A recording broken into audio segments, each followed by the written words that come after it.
And I could kind of expand on that in terms of, building communities.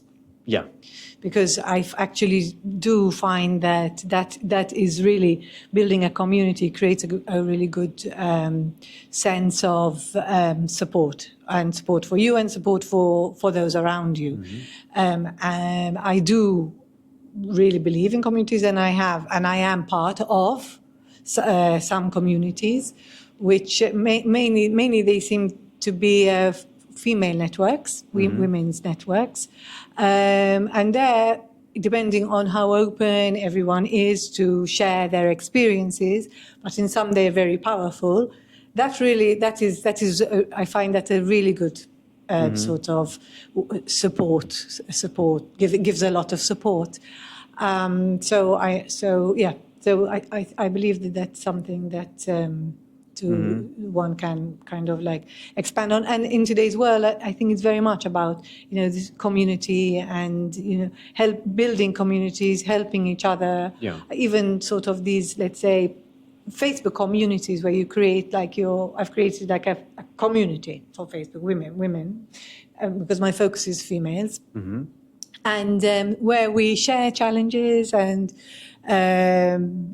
talk about experiences, different ages. So you have the younger ones that are receiving the experience, the older ones that are giving a little bit of experience. And I think that is a good support. Yeah. It's the feeling that someone has your back. Yes. And not all of us are blessed with that kind of support system, be it family or friends. So it's nice to be part of something like a community. Yes. To be either so that you can see that someone else shares your view, your philosophy, your way of life, but also to have someone on having your back. I mean, I've started the live audience experience. It's still in early stages, but I've noticed that there is a little bit of a gap in the local market. And you've mentioned this at the beginning of the podcast, that the growth element, the personal growth aspect is very westernized.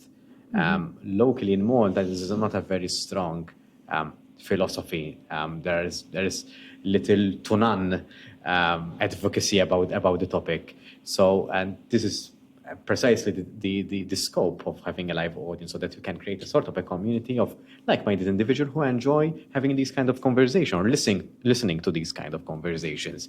I believe there are people who enjoy these kind of discourse. Yes. And I think that you have been a great sort of, let's say, initiator on this in terms of this podcast, and inviting people to come and share their stories and talk about their journeys in self-development or their view of it, or whether they actually do reflect on, I've been listening to your podcast, and I see that some really do embrace self-development.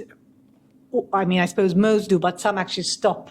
Yeah. Because the whole thing I think about this sort of coaching is that you actually take time out, which is what people don't do. They take you take time out just to reflect on yourself, to reflect on what you've, let's say, what's, your past, but mainly it's to sort of look ahead, isn't it? To set those goals for the future.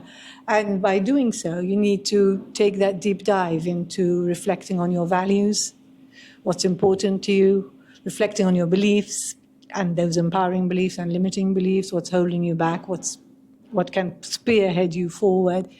And when I never did that until I came into coaching. I never sat down on my own and thought, about myself in that way. No. Did you? I did.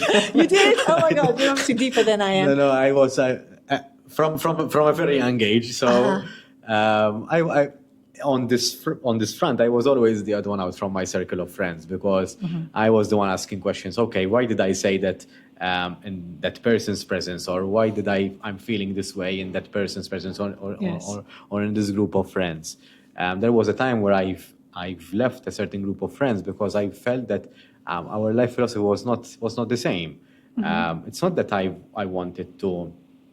I wanted to disregard that friendship, but it was not. It was something that it was not giving me fulfillment. This was around when I was around 17 or 16. Yes. So at that point in time, I didn't have the awareness to notice why I was thinking that way, but I knew somewhere here that what I was doing was right, and this was not giving me fulfillment. So I remember that there were key moments in my life where I had to sit down and say and think, okay, how do I feel about this? What's the way forward for me? So I am that kind of Yes, yes. introspective Yes. individual. So that's something that, for me, it was always important to rationalize my thinking process and to reason things out. Yes, yes. And okay, what sort of very often happens is when let's say one is with someone and they are kind of doing that sort of introspection, there's this moment of, oh my gosh, I never even realized that about myself. And then that's sort of that transformation. And I think that that's very powerful.